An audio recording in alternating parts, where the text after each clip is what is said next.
Okay, good morning, everyone. Welcome to our workshop, Starter Pack 2, Knowing Yourself. And my name is Nhi, and I'm going to be your main communications, main MC for today's workshop. So before we moving on to the most important part of today's, may I ask you to turn on your cameras to get a closer interaction with the guest speakers. And also, as you can see right in the background here, we have a beautiful setup which our team has prepared for you. So please check it in the chat box and change it so we can have a consistent and beautiful event space. Okay. Oh, okay. So I'll give you some time to do that. Okay, so as you have heard a little bit about our workshop today, which is to help you to know you better and help you to also define who you are and make you know yourself better. And okay, so let's moving on to the most exciting part that you have all been waiting for. Well, as you can see, I'm not the main power of our today's workshop. I'm just your guidance. So I have heard about what our guest speakers is. So in this workshop, we're gonna be a little bit different from the others workshops since we all not only have one, but two guest speakers. So may I introduce to you our two wonderful women next to me right here, Mr. Ayman Abu Mahamu and Miss Jana Jung Wing. Please welcome her. Hey, so how are you, Mr. Iman and Miss Jana? Are you doing great? I'm great, thank you. Thanks for that introduction. Welcome, everyone. Lovely to be here. I'm feeling great as well. Thanks for introducing me. But yeah, nice to meet you, everyone. Great. So I believe, I hope that we will all have a wonderful time here together. And do you still work online in Australia? Yeah, at the moment, we're still mainly delivering everything virtually in the virtual space. So unfortunately, we're not back to all of the face-to-face capacity just yet. We're aiming to have everyone back hopefully next year. There's only some people that are starting to make their way back to campus this year, but yeah, hopefully not too long away. Great. How about Miss Jana? Yeah, so currently working from home as well, and really excited, really want to go back on campus and start seeing people on campus, even students as well, yeah. Okay, very great. Okay, so I believe all of the students attend right here is also very curious about you too. So could you introduce to us a few highlights about yourself as well as the agenda that you're going to introduce to us and show us in our today's workshops, Mr. Arman?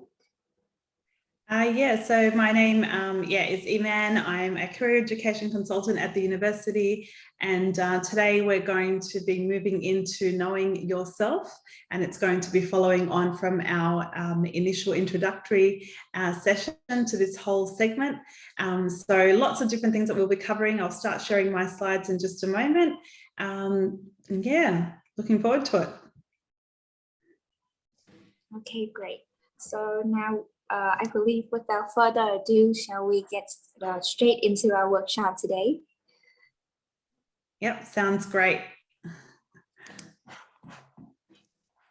If you could just allow me to, share my screen. I'm no longer able to do so. Okay, sure. Thank you.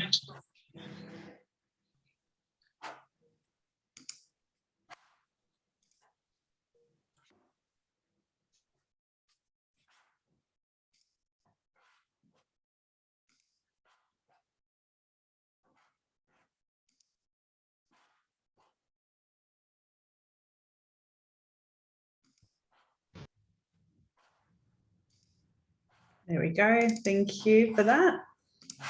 Alrighty, let's get started. So welcome everyone. As I said, my name is Iman. I am one of the career education consultants at Western Sydney University. I predominantly was working at the Parramatta City campus. We have lots of different campuses and hopefully one day you'll be able to visit us in person. So our introductory segment to this whole series was the Kickstart Your Career, which we ran a couple of weeks ago. And I believe lots of you may have seen the slides or the recording for that session. If you haven't, please ask for them, go back and have a look over them. Lots of information was covered therein, which will definitely help you to get the ball rolling and to start investing in yourself and in your dreams and in your passions so that you can eventually make them a reality. In that session, I did cover 4 special R's that I tried to share with everyone. So there was a focus on research and then reviewing before we moved into redesigning and reigniting.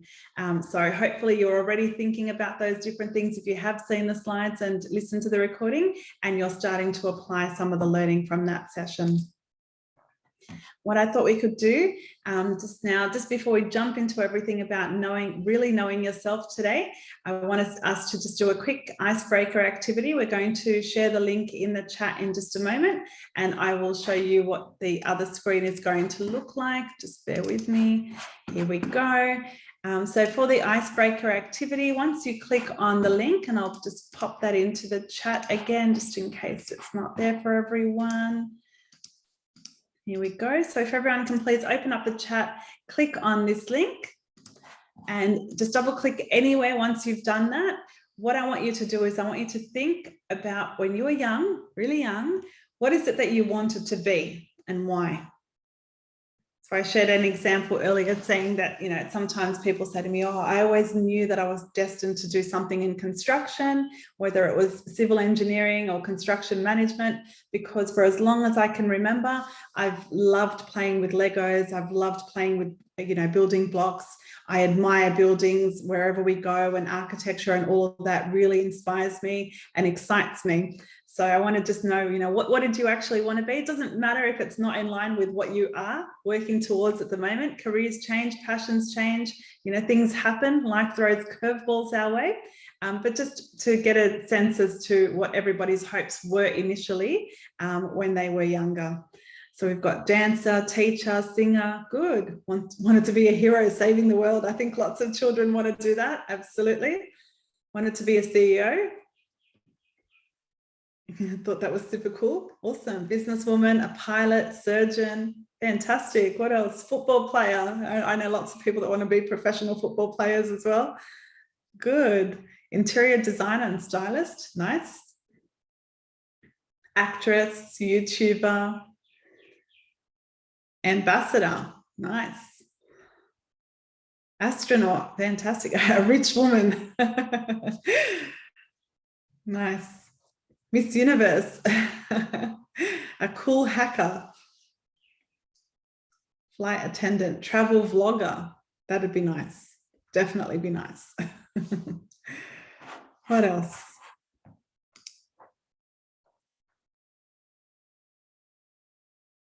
Police. Yeah, just joined the police force. Wanted to make lots of money and help cure people. Fantastic passion to have. A famous doctor, not just a doctor, a famous doctor. I love that.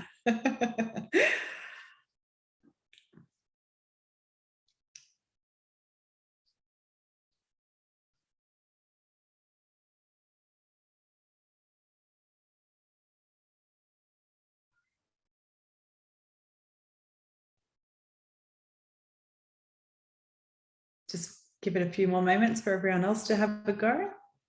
Thank you for sharing your initial hopes and passions. That's fantastic.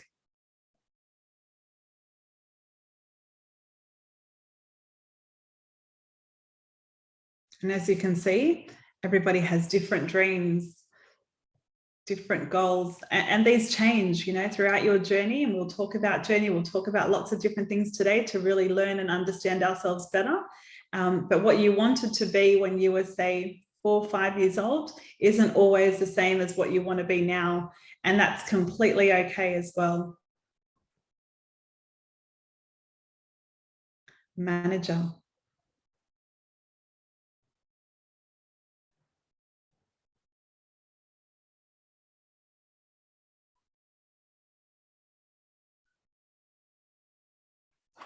Fantastic. Feel free to keep adding some in. I'm just going to go back over to the slides and we can check some more of those responses later on. So some of the different things that we're going to be covering today are on screen at the moment. We're going to be really trying to understand ourselves and be better or be more self-aware, and start digging deep and looking at some 4 key areas as to support you to really understand yourself on a deeper level. We're going to be looking over some of the many different types of quizzes and assessments and questionnaires that exist, interpreting them, understanding them, and what that actually means for us. We're also going to look at how the different personality types can impact our careers and the workplace.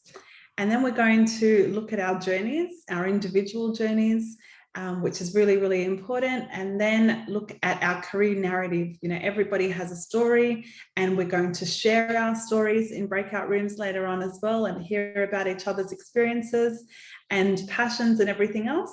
And then we will have some post-workshop challenges at the end of it too. So some food for thought on the next couple of slides. I want you to just think, how well do you actually know yourself? Okay, some people think they know each other or themselves really, really well. But then when they start going into it, they realize that there's so much about themselves that they really don't know, because they haven't taken the time to reflect. They haven't engaged in, any sort of self-discovery activities and things like that. So I want you to be honest and just, answer to yourself, how well do I know me? Then I want you to think, not just about how well you think you know yourself, but how do you actually view yourself? Are you like this cat that looks in the mirror and sees a lion and sees all of the potential that you have and all of the amazing contributions that you can bring to the table, be it at work or with friends, with family, with community, with whatever's important to you? Do you have that confidence? Or are you someone who lacks some of that confidence and hides away and doesn't really know who they are or what they have to offer or what their skills and strengths are? And again, this is not for you to tell me or to tell anyone else. This is for you to just start thinking, as we get into different things. And then the other thing that I want you to think about is, how do other people see you?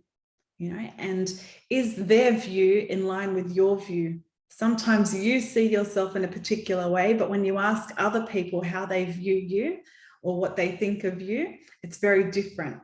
So again, I want you to think about that.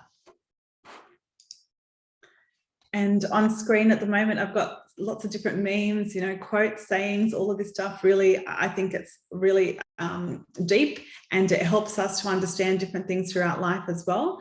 So what I want to start doing before we get into the depth of this particular workshop is to really understand our mindset, and understand that no one today is expecting any sort of perfection from you.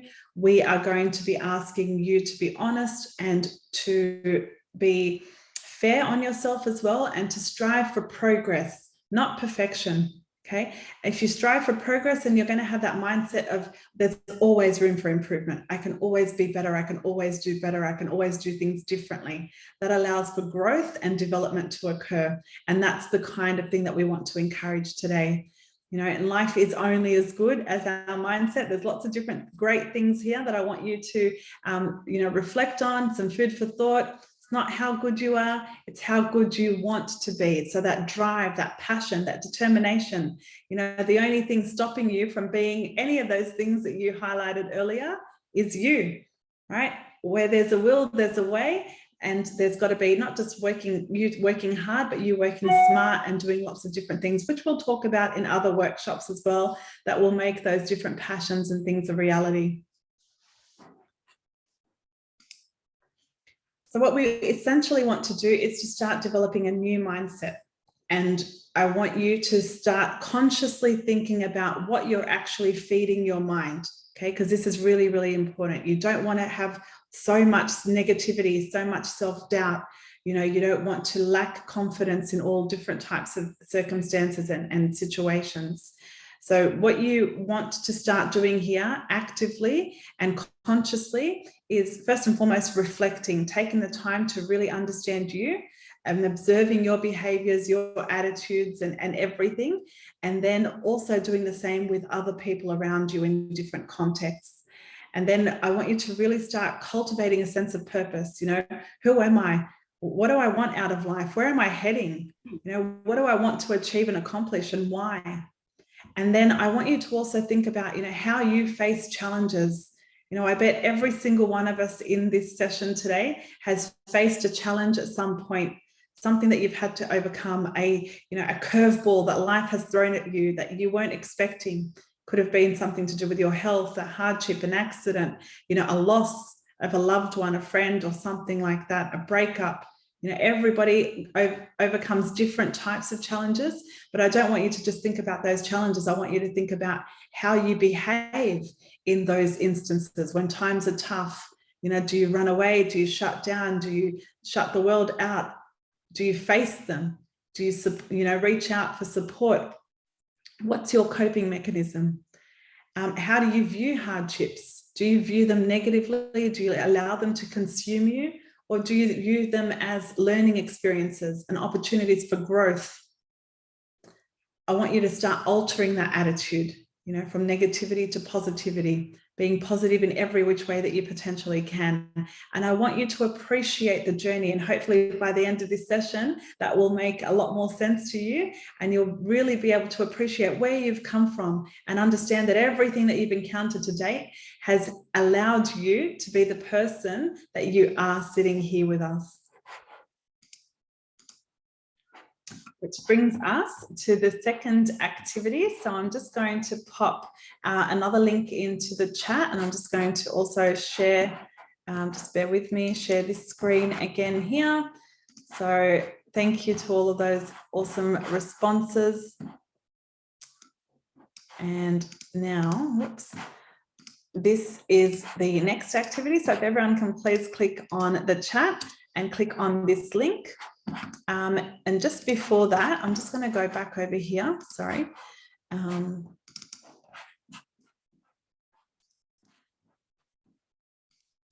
what I want everyone to do just before we get to that, so I want you to have that link open up.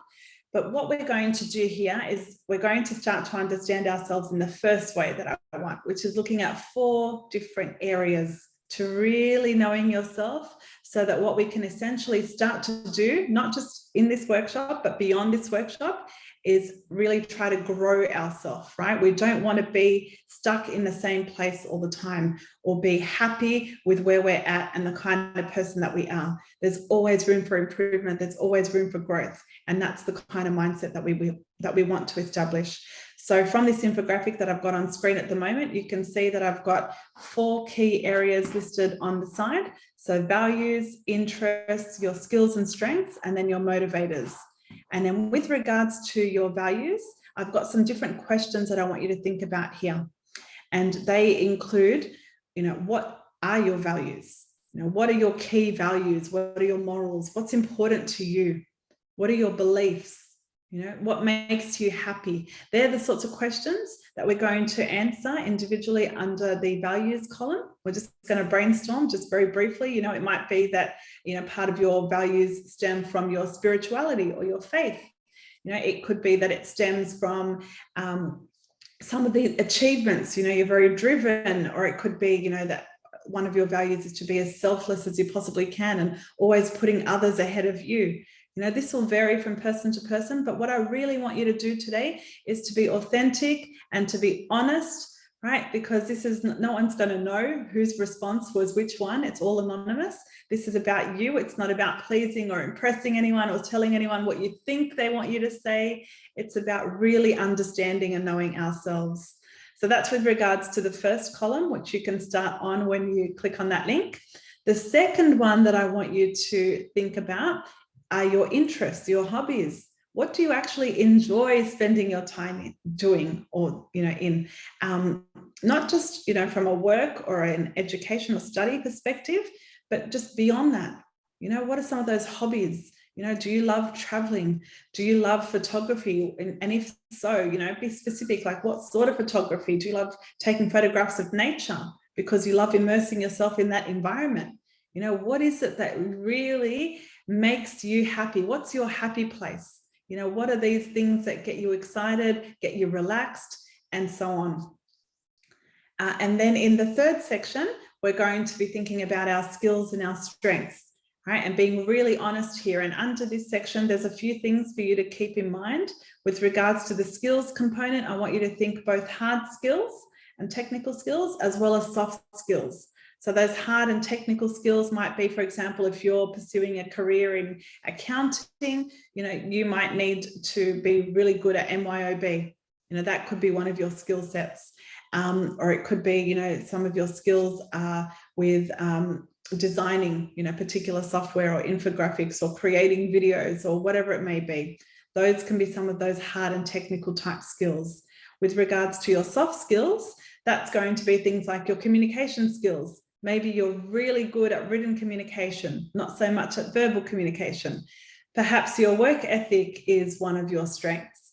It could be that, you know, you're a team player, you know, and you collaborate and you work really well in collective groups. Okay, this will vary again from person to person. So think about the different types of skills. Also think about your assets. What are some of your greatest assets, some of your greatest qualities and traits? Think about what you think about what other people have told you as well. And then just map them out briefly under that third column. And in the fourth column, I want you to think about your motivators. Okay, what motivates you? What gets you out of bed every day? What gets you going to pursue those passions? You know, what's the drive? Where is the drive coming from? And not just what motivates you, but who motivates you? Who influences you? Who inspires you? Some people, you know, identify a parent, or it could be a professional or a superstar, you know, or a famous soccer player. Someone mentioned footballer before, you know, it could be someone like Ronaldo or whatever in that sort of space.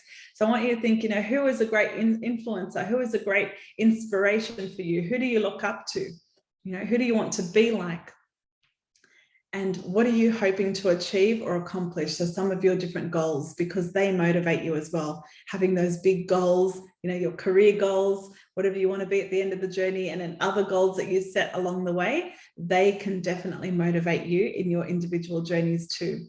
So now that I've shared this particular slide, what I want you to do is to click on that link if you haven't already done so, the one that I shared, and you will see, oh, well done everyone, doing great.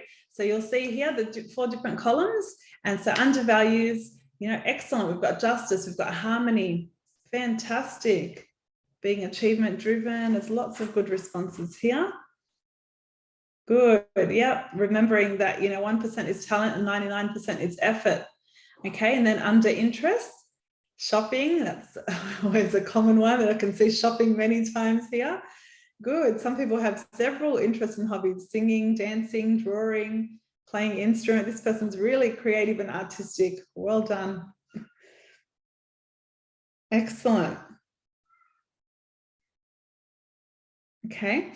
And remember, you know, even when you're listing your interests and hobbies, you know, don't just write, you know, writing or something like that. That's fantastic still, but give us a little bit more information. You know, sometimes people have a particular desire. Maybe through your writing, you want to be an author, you know, or you want to write novels, or you love writing blogs, you know, for the internet space. Or it could be that you want to be a children's author. So giving a bit of extra information, and this will help you later on when we talk about resumes and LinkedIn profiles and all of those sorts of things, to include this and give depth, you know, and that holistic overview of who you are. That's what employers and interview panels will want to know about you as well.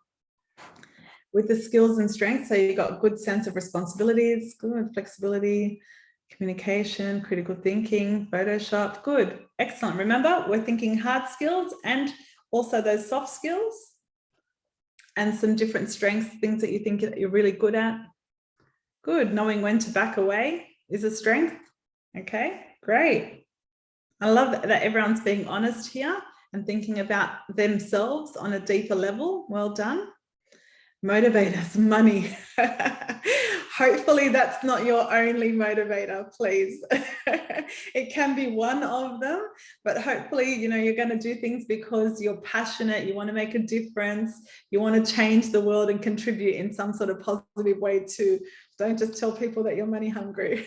But I love the honesty. Thank you. Family, money, and myself, good, self-motivated. It's really important. You don't just want to turn to people and things for motivation. You want that motivation to come from deep within. So that's fantastic. Society can be a motivator. Partners, other people, happiness is a good motivator. Great. Well done.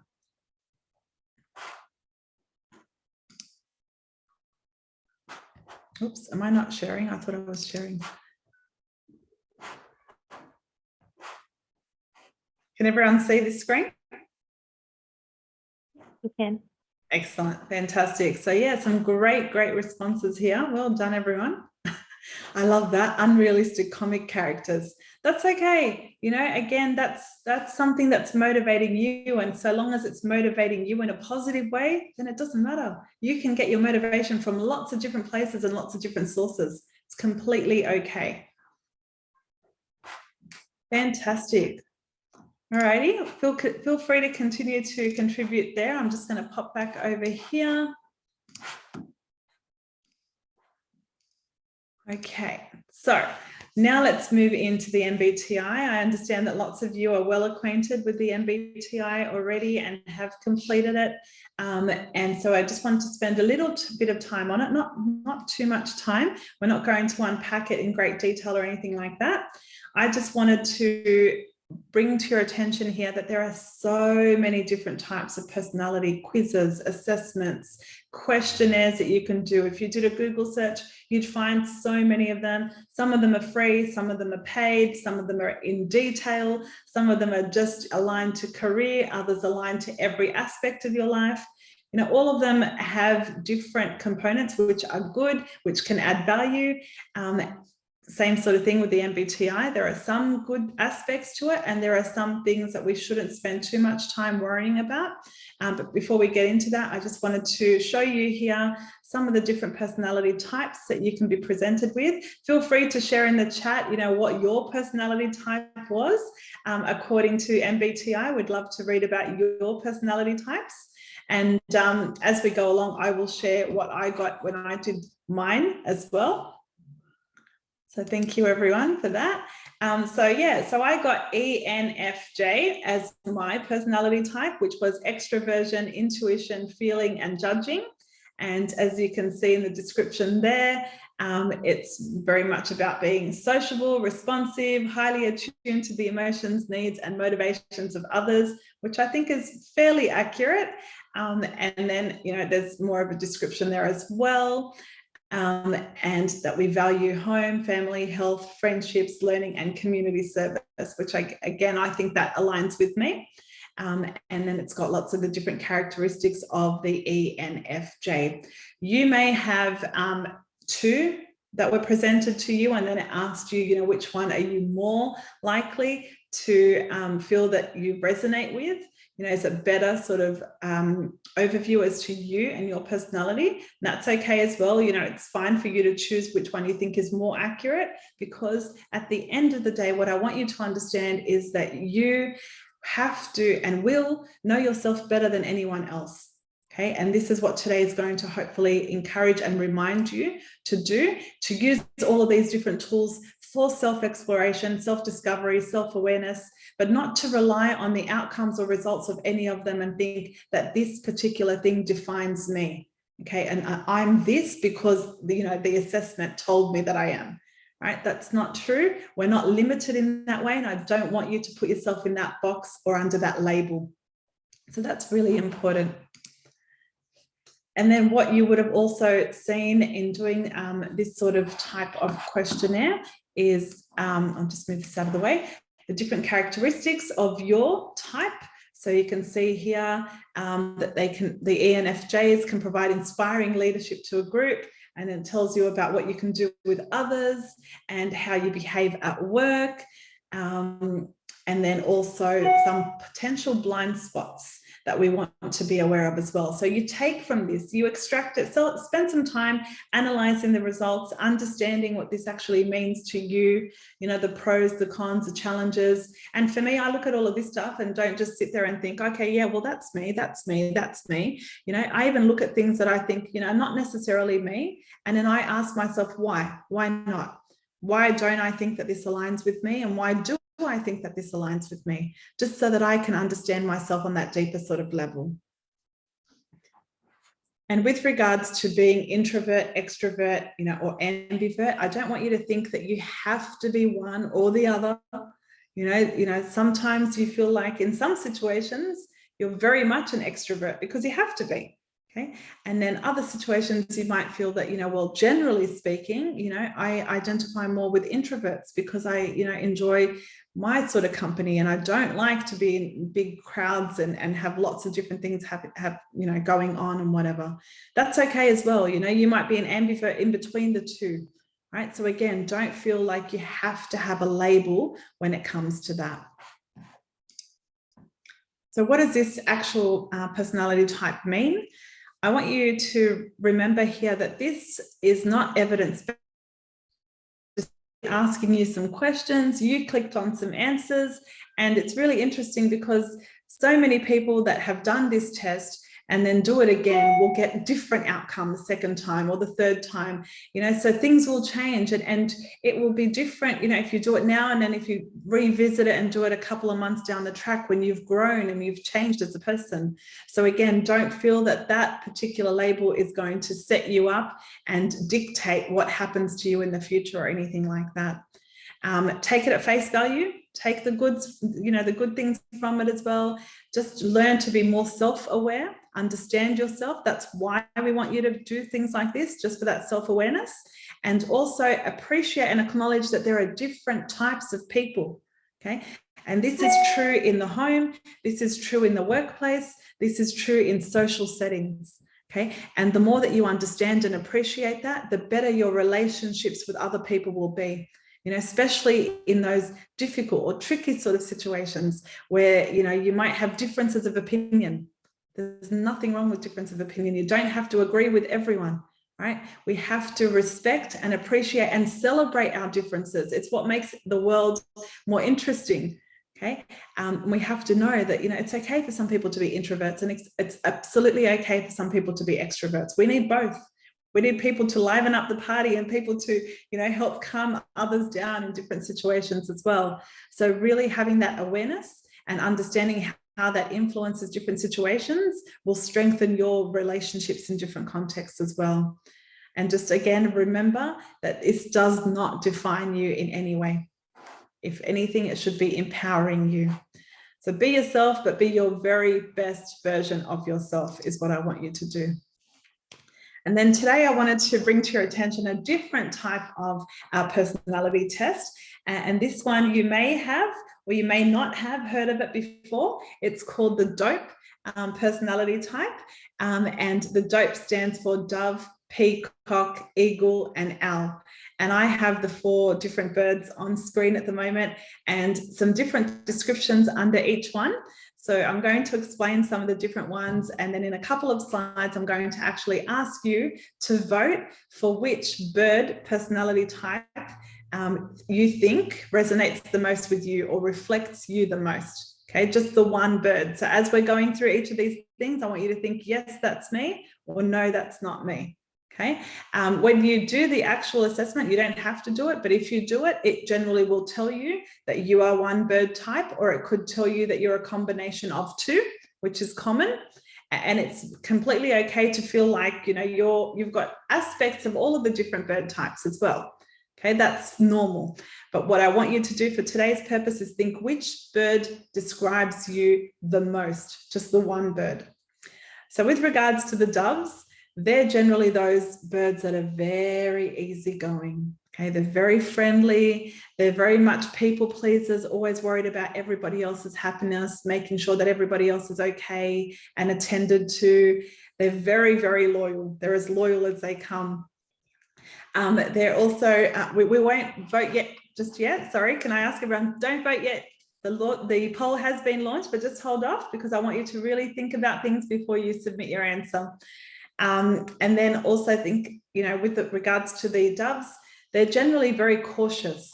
Okay, so they think before they do anything, right? They like to make sure that it's safe and it's okay. They're not risk takers, and they're very much emotionally driven. Okay, so their emotions affect their decisions, it affects what they do, it affects their interactions. Okay, so the doves, they're very shy, and they don't like attention, they don't seek attention, and they really want those meaningful connections and relationships to happen within their secure and safe sort of groups. So I don't know if that sounds like anyone, but think about that one. And then we have the owl. So with regards to the owl, they're very logical, extremely logical. They're perfectionists even. They're generally good at things like mathematics, very methodical in their operations and in their delivery, very ambitious. They're also, not ambitious, they're also very analytical and conservative too. So they put lots of logic before feelings. So doves are thinking more with feelings, but the owls are putting logic first. That comes before our emotions. And they want predictability. They want to know what to expect. Okay, they want to be looking at things like data and things like that and know what to anticipate. They love structure. They need structure. The peacock is the kind of personality that adores and loves attention. Okay, they want people to notice them. They're generally the life of the party, the life of the room, the loudest ones. They also can be a little bit cocky and irresponsible. They don't always keep track of time, a little bit all over the place at times as well, can be a little bit on the dramatic side. And they love not just attention, but they want recognition. Okay, they want people to know that they did this particular thing and they want to be complimented accordingly and receive all of that praise because of it. So that's the peacocks. And then you have the eagles. The eagles are very bold, very dominant. They're very assertive, very confident as well. They talk more than they listen. They want to be heard. They don't want to hear people. They want to be heard. Okay, and their aim is just to, take all of those leadership type roles, be the boss, do as I say, and don't really dwell on any of those emotions or anything like that. So let's think about what this means in a workplace setting before we vote on what bird we actually think that we are. So the doves, generally, those peaceful, friendly ones, are so compassionate and so considerate of others. They're reliable, they're great listeners, they're team players. So they generally end up being or entering in professions like teaching, counseling, nursing. All of those caring type roles are generally filled with doves.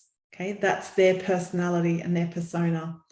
The owls, however, those analytical people that are super organized, very structured, good with numbers, data driven, generally tend to be the engineers, the financial services, the digital analytics, the people in science, all of that kind of, all of the analysts and stuff like that. They're the kinds of people that the owls tend to be in the workplace. Then with regards to the peacocks, the very vibrant ones, the life of the party, they're very enthusiastic and they can generally sell you anything. So a lot of them do end up in those sale type roles, business type roles, in the marketing space, PR, HR, those sorts of things. And then the eagles are those born leaders, very driven, very motivated, don't, shy away from challenges or anything like that. Always putting their hand up, always taking charge. They're generally the CEOs and the managers amongst us. So what I want you to understand here is not just think about, okay, which one am I? And, what does this mean in a workplace, but I want you to also remember that in any workplace, you are going to be with lots of different bird personalities. Okay, it's very, very rare that you'll ever be a peacock and be placed in a place where everybody else is a peacock.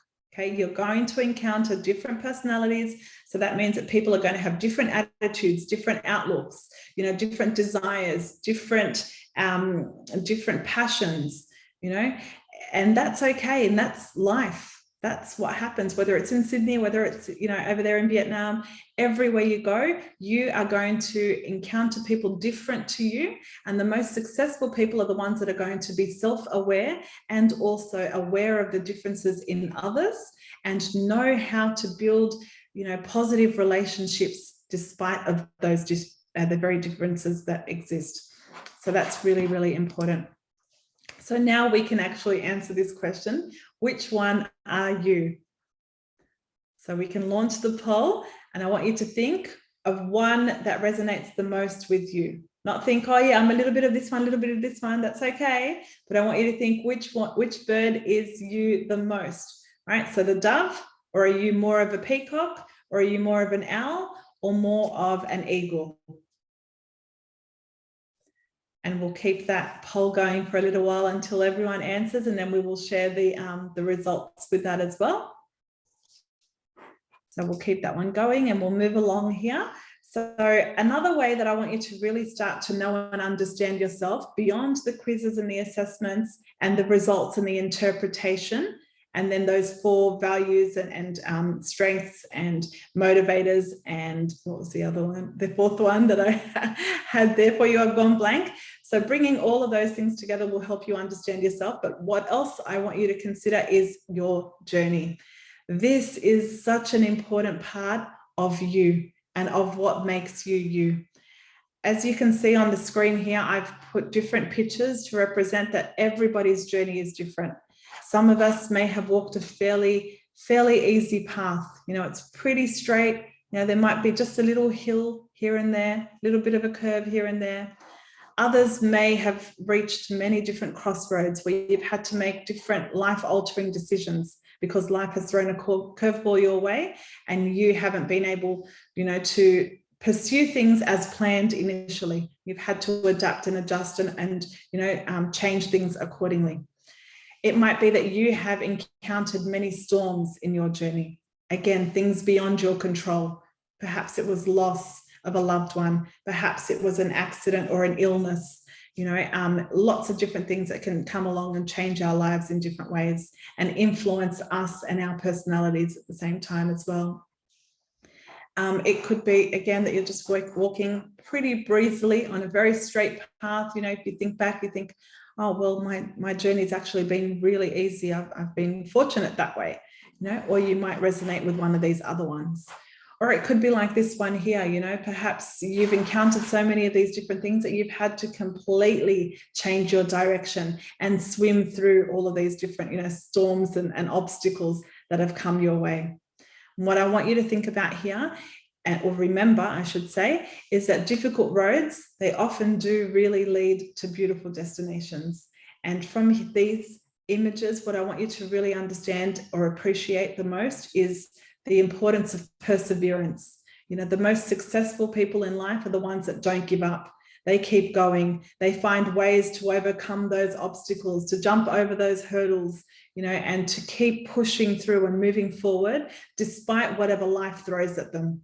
So that attitude, that mindset that we spoke about earlier is really, really important here as well. And what I want you to understand about your journey is not just think about the journey per se, but think about how this has actually potentially changed you and shaped you and allowed you to be here today. We have to accept and embrace and acknowledge where we've been, you know, in order to appreciate where we are, so that we can truly start to plan ahead and work towards what we want to accomplish in the future. That's really important. Remember that not all storms come to disrupt your life. Some come to clear your path. So sometimes, you know, a hardship or a difficult time is a blessing in disguise because you come out the other end, you know, resilient and stronger, and you've built all of these skills that you would have never developed otherwise. So always look at the silver lining and the positives in every negative situation. So what I want us to do here very briefly is to just take a moment again to really reflect and think about your own journey, your own story. What has shaped you into the person that's sitting in this session with us today? Okay. How have your relatives influenced you? Your friends, the relationships that you've had, both in your younger years and now? How has your schooling, the education, the type of education that you've undertaken shaped you? How have your interests and hobbies contributed to that? And then thinking about loss and grief, and loss and grief is not just about losing, family and friends, but it could be pets. It could be other things that had, some sort of sentimental value to you. Grief occurs in lots of different ways as well. So, has that impacted your journey? What particular events have had some sort of impact on you? It could be some great events, some great achievements or milestones or things that you've won, things that you did that you never thought that you could have done that you're super proud of. What sort of obstacles, hardships, what opportunities, have come and shaped you, perhaps even the opportunity to go to university, perhaps like some of the students at Western Sydney University, maybe you're the first in your family to pursue a career at university level. Maybe others haven't done that. Maybe that opportunity is already changing your life. And then think about some of those other milestones as well. The reason why we're doing some of that reflection and thinking here is because we want to really understand and appreciate that every single person has a story. Okay. And I'm going to be asking you, what's yours? And I want you to confidently be able to share your story with other people. Doesn't matter who they are, and I want you to remember that you are the author of your story. You're the one who's making decisions. You're the one who's experiencing it. You're the one who's living it. Okay. You're making the memories. You're pursuing those goals and those passions. So no one can share your story but you. So I want you to feel empowered, and we are going to, in a few slides, I'm going to break out rooms and have the chance to share our individual stories with other people. And remember that, if I'm the author of my story, then I also get to decide what I share and what I don't share. And we are not going to be expecting anyone to share anything that they're not comfortable in sharing. You don't need to share anything personal. Okay, we're not going to be talking, about partners or children or anything like that. No one's business. You share what you want to, but I want you to think about your journey. Think about things that have shaped you, all of those influences, all of those motivators and things like that as well. And before you get the chance to share your journey and start sharing some of your personality with others proudly and confidently, I am going to pass over soon to a colleague and friend, Jenna, to share her journey. So Jenna is going to tell us all about her experience. She was where you are, both in the literal sense and in every other way as well. And she has been through lots of different things in her own journey, and she's going to speak to you in a range of different ways to show you about how you can accomplish amazing things, just as Jenna has done. So Jenna, I'm not going to go over all of the different points here because you're going to go through them and tell us about your story. So I'll stop, actually I won't stop sharing, I'll keep this up, and then I'll just, I'll pass over to you, Jenna. Thank you very much. If you could let everybody know about your journey before we all start sharing our journeys together soon. Thank you. Yeah, no worries. Thank you so much, Iman. Seriously. Hi, everyone. My name is Jung. You can call me Jenna. And thank you all so much for attending today. So my journey, I started at WSU Vietnam literally 6 years ago. And I was exactly like you guys, don't know what to do in my life.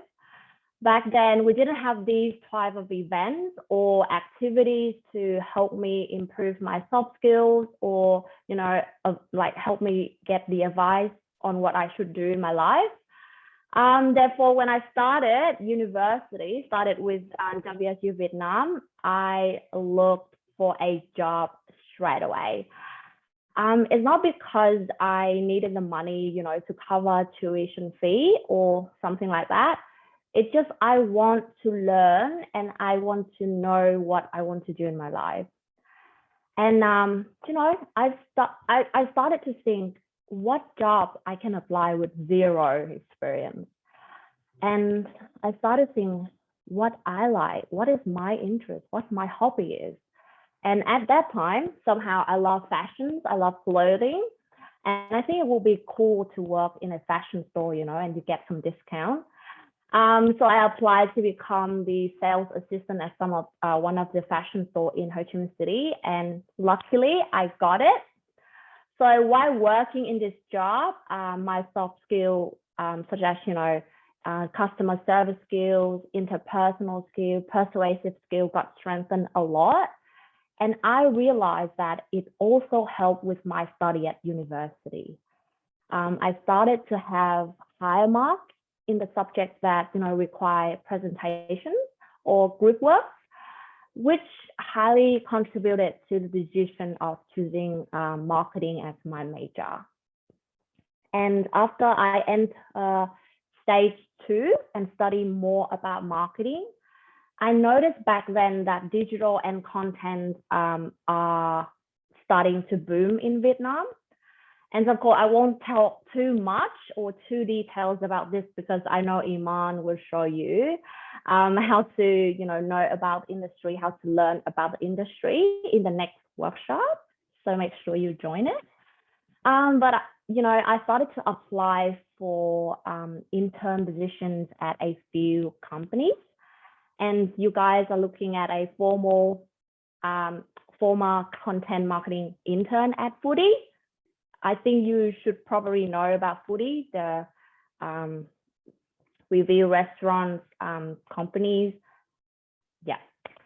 So, and that experience helped me a lot. So, you know, I learned how to use Photoshop, how to design a poster, what sign best to use for Facebook ads, Instagram ads, and how to write content that attracts the audience, etc. And the more I work, the more I learn about the industry, and I realized that I love it so much. That was when I knew I made the right decision in choosing marketing. And before I came to Australia, I have to tell you, I literally didn't know what I want to do here. It was a new environment and I didn't know anything about the country. But I did make a small goal, a promise to myself that at least I need to be active and attend uni events.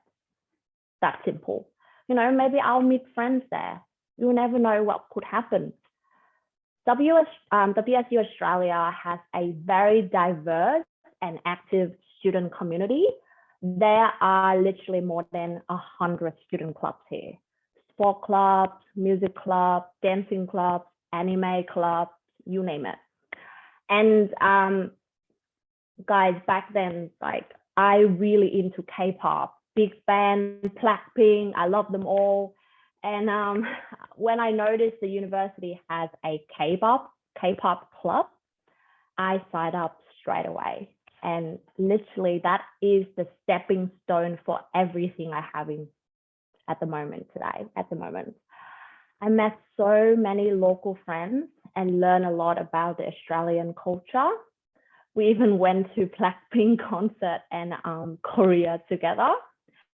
They really make my life in Australia so like incredible. And the thing is, I then look at other international students at Western who are struggling to adapt into a new environment, a new country. That is when I want to help them, you know, to have at least similar experience to me. I started to participate in organizing events to connect both domestic, local students and international students together through events from the International Student Associations, you can see there. And thanks to this experience and, you know, the reputations that we gain, I got selected to become the member of the Vice Chancellor International Student Advisory Board. I established a really strong network with staff in and outside the university. And you can see on the slide there, later on, I became the International Student Ambassador to represent WSU Australia at many internal and external events. So the skills and experience that I gained both in Vietnam and Australia then later helped me to get the internship at one of the biggest media and publishing companies in the world, is News Corp Australia. And thanks to this amazing journey, I realized what I love to do. And this is why now I'm working in the office of the Vice Chancellor Global Development to support and enhance your experience at WSU Vietnam and also Australia if you decide to come here later. And similar to what Iman said earlier, some people have a very smooth and straight road. Some have very bumpy road. Some have to turn to other roads because there is a massive pothole on the road, you know, ổ gà or sometimes ổ voi. And do you think I have everything planned out when I started uni? And do you think that I would be here when I stepped foot in Australia? No, I didn't. It was thanks to all the actions, the activity that I did, all the thinking that I made, a decision that I made, would I just share with you guys, that got me here where I am today. In Australia, there's a saying that they said, from small things, big things grow. So, you know, just start to do little things first. Set small goals to yourself and take actions. You cannot look at someone chapter like 20 in their life and want to be like them when you are only, you know, at chapter 2 in your life. So it's okay to not know what you want. But after this workshop, I want you guys to set a small goal for yourself and start doing it. You will never know where life leads you. So yeah, that is my journey, my story. And I hope that after the workshop, you can start, you know, setting small goals for yourself and start doing it. Thank you. Thank you very much, Jenna. I'm sure that everybody appreciated listening to your amazing journey. And, you know, what I took from that is that you were very much proactive. You took initiative. You're a risk taker.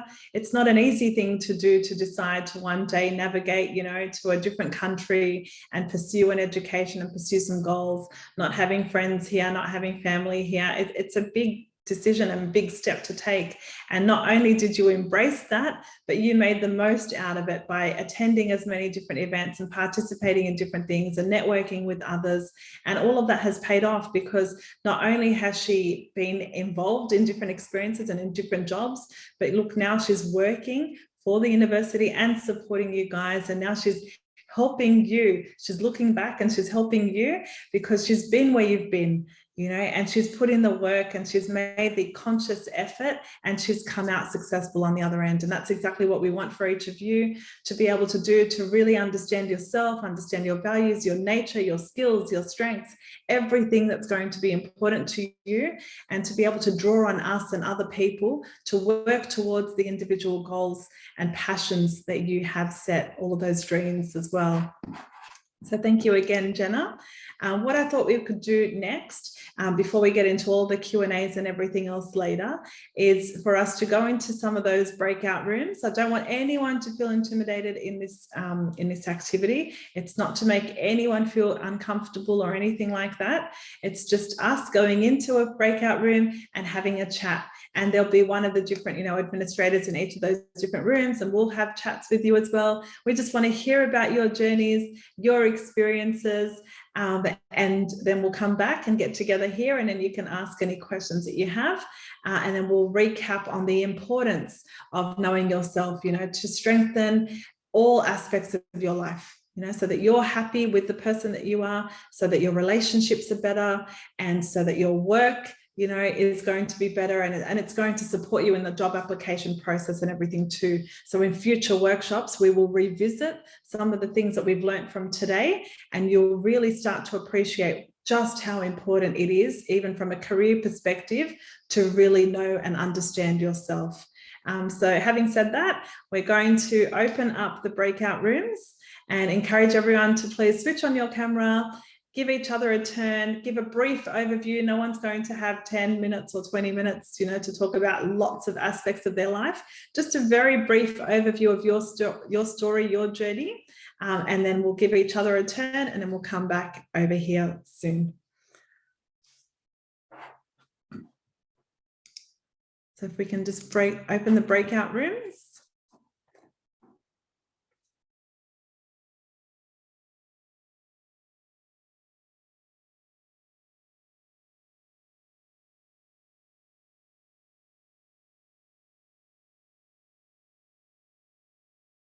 Hello mọi người.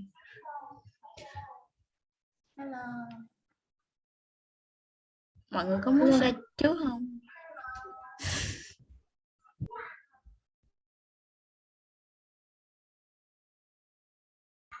Đó, mọi người có muốn giới thiệu mọi người giới thiệu trước đi, xong rồi mình share cũng được.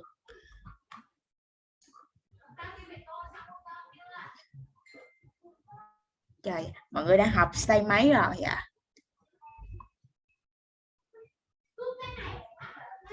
Học stay bắt đầu mới xong EAP. À, là EAP 5 hả? À, ok. Đi một à? Hả?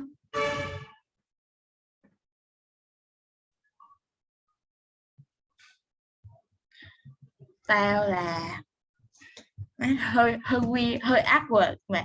Tao là kỳ cuối của stay 1 rồi, kỳ sau lên stay 2. Thì rất là lớn tuổi hơn mọi người ha, đúng không? Yes so.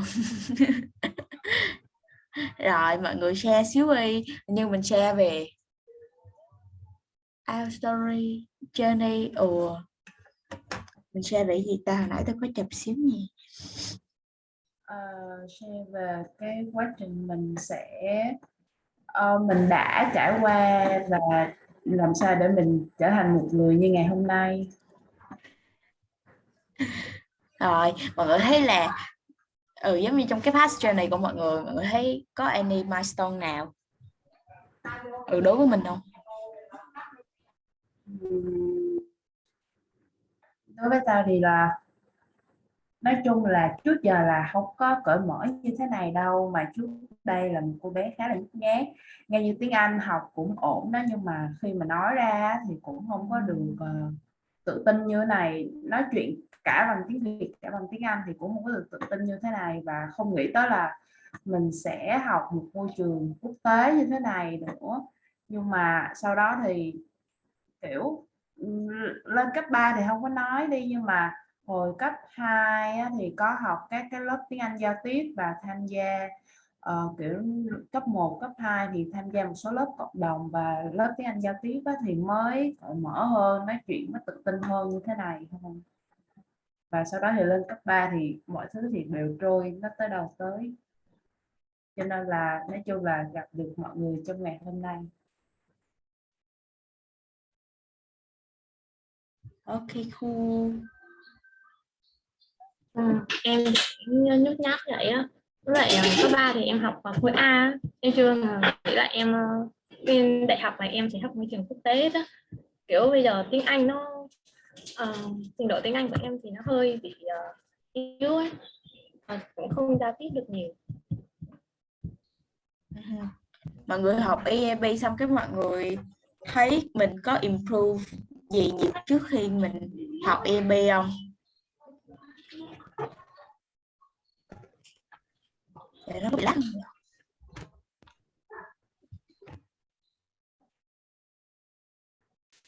Hello, teacher. Hello, Iman. Hello, how are you going?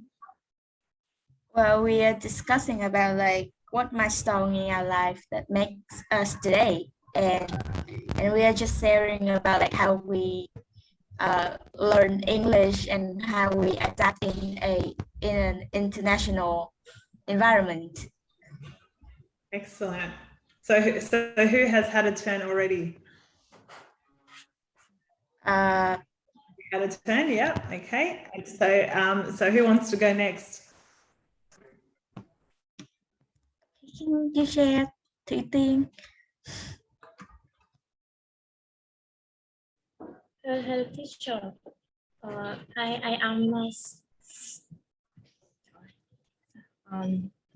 am Sai.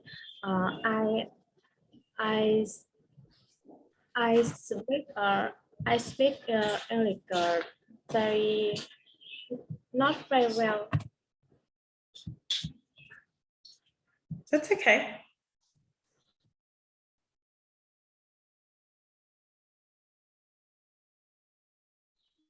You can still have a go. That doesn't matter if you're not very confident in English. That's completely okay. I'm not going to judge you or anything. I just want you to be confident and just tell us a little bit about yourself and about your story.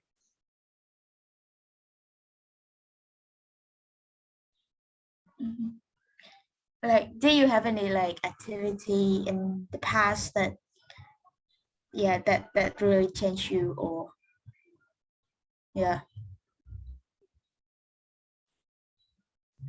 Okay, so maybe I will share my first so you can have a reference.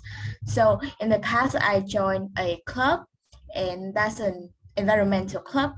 So at that time, I was not really confident in my doings, because I think environment is something something very big. It's like a macro topic, and I'm just a high school student, and I cannot like do anything. I cannot make any changes about that. So even when I am in an environmental club, I am still very concerned about what I am doing, and I am not confident in telling others about what I'm doing.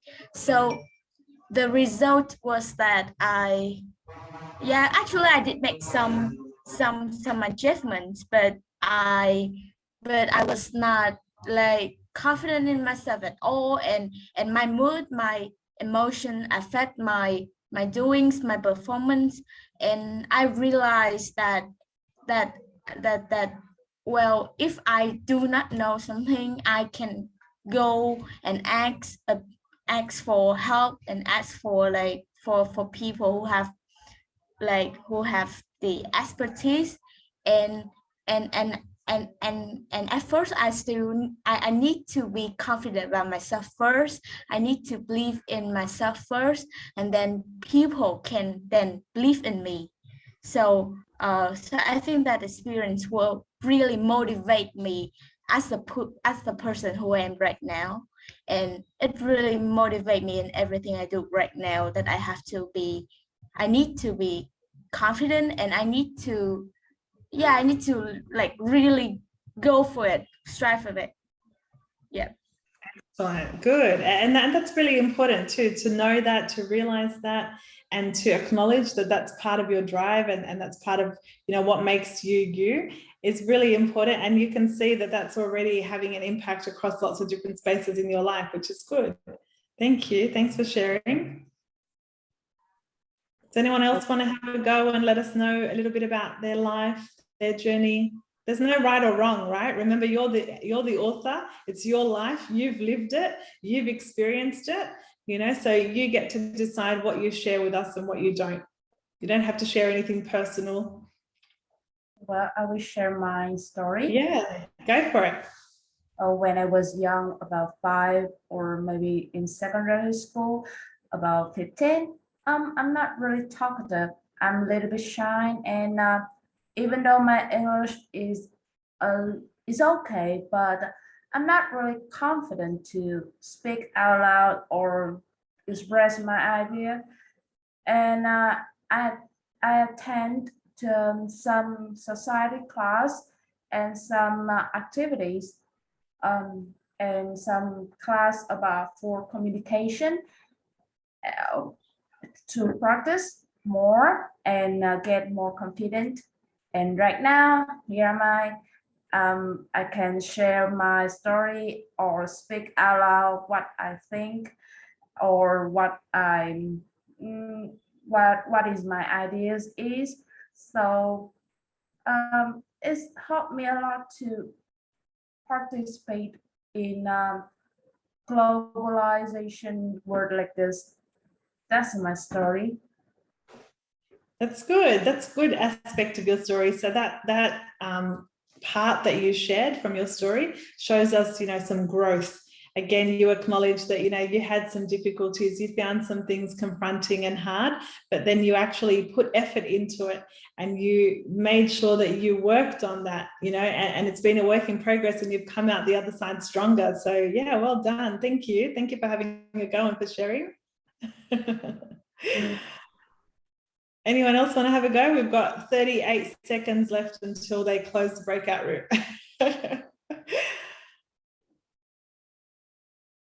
No, that's okay. I'll see you all on the other side. Bye. Okay, see you. You.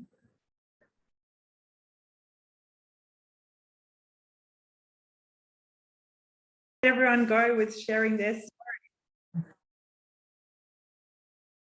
Who found it hard?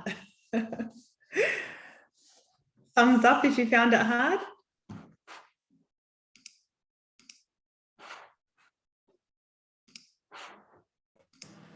I actually, from my experience, the breakout room is quite fun for us since we share a lot of stories together.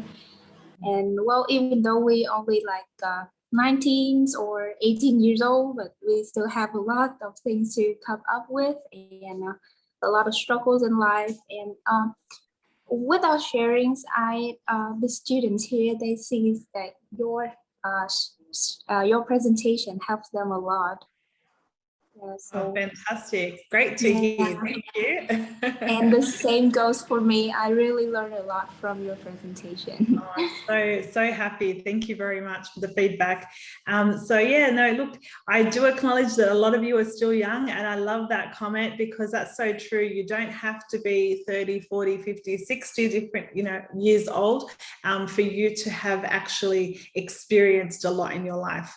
Some people, even by the age of, 12, 13, have had their fair share, of hardships and loss or grief or whatever. And as I said, everyone's journey is different. Everybody's story is different. And thank you to everyone for being brave, for switching on your camera, for having that conversation, and for allowing yourself to share part of yourself with others. It's not an easy thing to do, and even in an interview context, when we get to those phases later on, you'll realize that lots of people struggle because they get so overwhelmed by it and they haven't taken the time to really understand themselves. So when someone asks them in that job interview, can you tell me a little bit about yourself? They struggle, they freeze, they don't know what to say because they haven't taken the time to understand themselves, and then they're intimidated by the fact that they have an audience. So I want you to view all of these different things in the future from now on as a conversation, and just think, you know what, I'm just having a conversation. I'm going to have different conversations with different people, and I'm going to continuously share different parts of myself with different people in the world.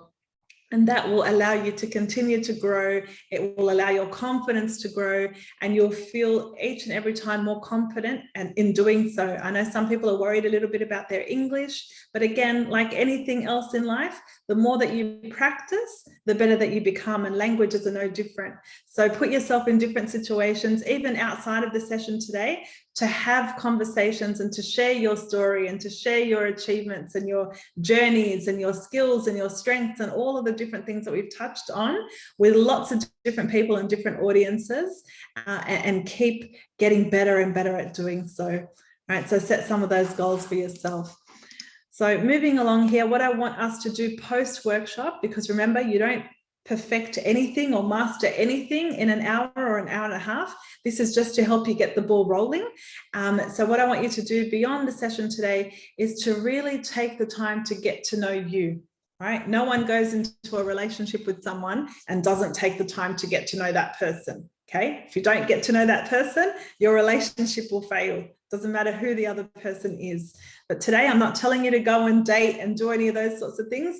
I'm telling you to go and get to know yourself. Okay, get better acquainted with you. Listen to these slides again, watch the, or go through the different slides, listen to the recording and look at the different activities and continue to reflect and continue to ask yourself those different questions. Think about your journey, jot things down. Think about what happened. Think about how you overcame hardships and obstacles. Think about your influences and all of those different aspects. And don't just reflect, but really discover who you are on that deep level. And then I want you to start making some meaningful connections and think, okay, well, you know, I've become really good at this because I went through this and this, you know, and really understanding that bigger picture. And then set some goals. You know, if you know that there are parts of you that you personally aren't that happy with at the moment, you know, you feel that perhaps you're too shy or you're too reserved or you're too much of an introvert or something along those lines, and you don't want to be like that in different settings, you want to build that confidence, then start setting small achievable goals of how you can work on that. You know, to start stepping outside of your comfort zone and building new skills and new strengths. Okay, this will vary from person to person, but I do want everyone to set some achievable goals. And then every time you master something, you become better at something, then think of a different thing that you can focus on and then actively work on increasing and improving that. Okay, because everything that you do now at a young age is going to allow you to succeed, you know, in your personal life as well as your professional life. And that's what we want from you. We want to be able to hear about your growth and all of your success stories accordingly as well. So hopefully everybody found this workshop to be helpful. I thought it was really important that, you know, as a follow-on from the introductory session, that we take some time to stop, get to know ourselves, get well acquainted with ourselves before we move into everything else. So the next workshop will be about really knowing and understanding your industry. And I will teach you about lots of different information in that space and how you can access great resources and tools and do a range of different things. But, you know, everything that we've learned from today will also impact on the different things that we do in the future as well. And I believe now we are going to go over some different questions. I'm more than happy for people to either unmute and ask me questions directly. I will answer whatever questions that you have to the best of my ability. And I know that people have already submitted questions as well. So we'll try to cover as many different questions as we can.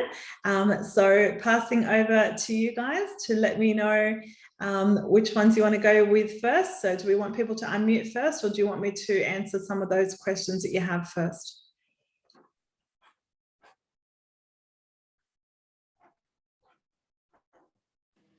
Okay, so during the Q&A sessions, please, we have also inserted the feedback forms right in the chat box. And you know, the chat box throughout this event will be one of the most important tools for you to get closer interactions with our guest speakers today. So please check it out, and don't forget to leave us some sharings and thoughts of yours about this workshop in our feedback form. Okay. Okay, so let's move on to our Q&A sessions.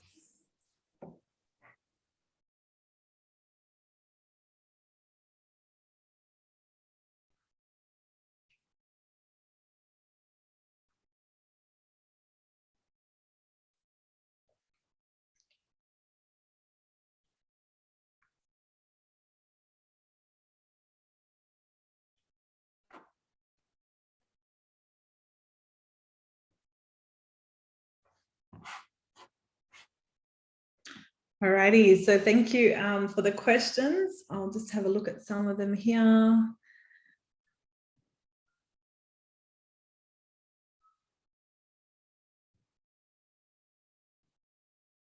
Okay, so shall we go like for the first questions?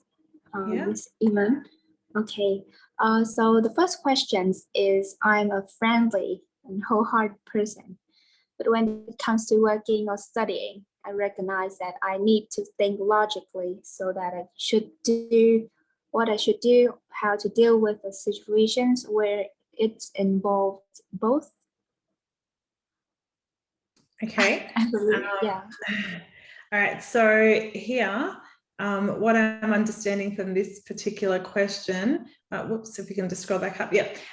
So you perhaps are saying that you aren't a logical person by nature. So perhaps you're not that particular bird type that we were talking about earlier, which is completely okay. It doesn't mean that you can't learn some of those traits and characteristics.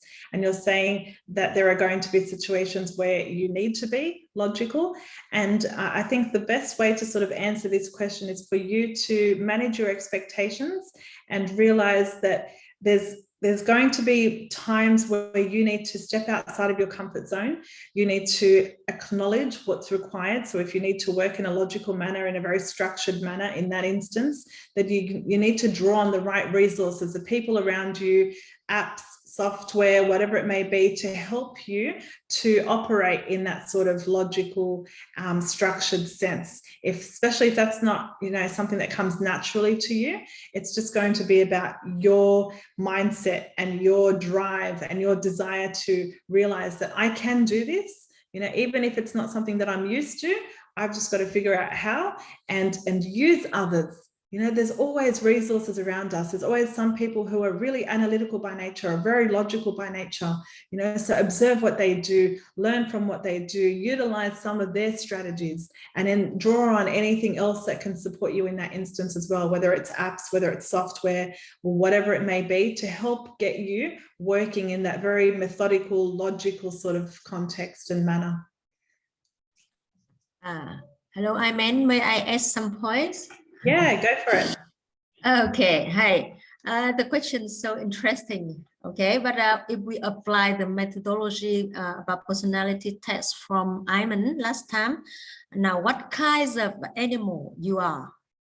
So according to your description, you think who you are, what kinds of animal you think you are? You are a peacock or you are any kinds of dove? All right.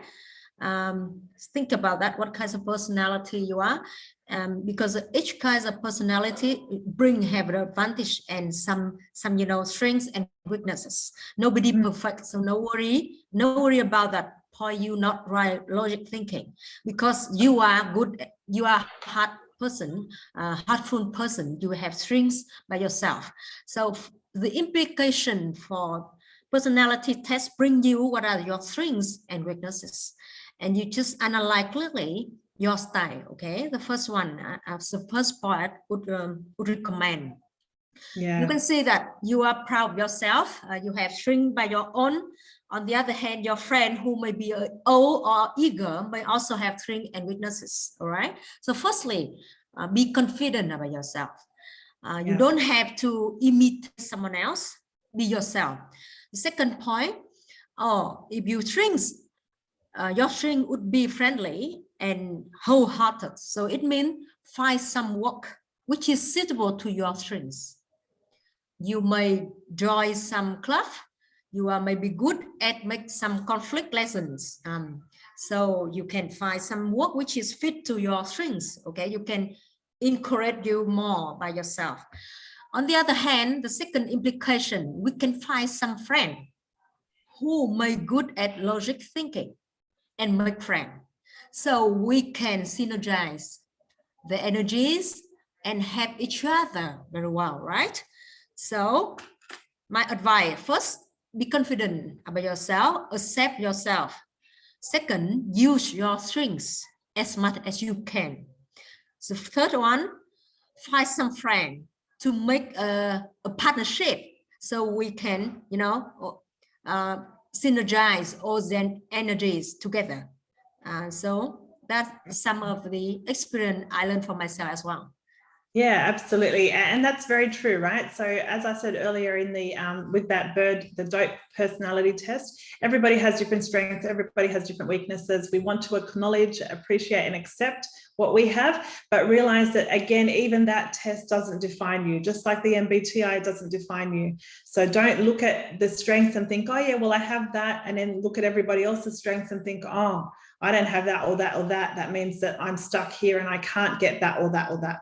You absolutely can. You have to collaborate, learn with others, learn from others, even do different things like, you know, upskilling, short courses, you know, putting yourself in different contexts of learning so that you can develop new skills, you know. And that was one of the things that I said that I want you to do beyond this workshop, is not just get well acquainted with you, but identify areas where you can start to strategically target and think about those areas of weakness and actively work them into future strength, because all of us can get better in different ways. No one here is perfect, me included. There's lots of growth, and I'm constantly trying to find ways to better myself, improve myself, and that's what I encourage each and every one of you to do. So thank you for showing, you know, some of that vulnerability and at the same time that desire to want to improve. And I remind you that not only are you the author of your journey and your story, but you're also the person that's sitting in the driver's seat. Right? And you can take yourself wherever you hope to go in life.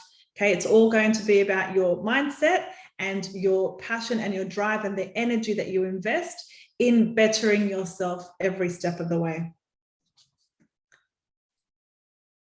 Alrighty, so we've got another question here. I have trouble finding the right way to speak natively, and I can't correctly arrange my ideas in my mind before expressing something.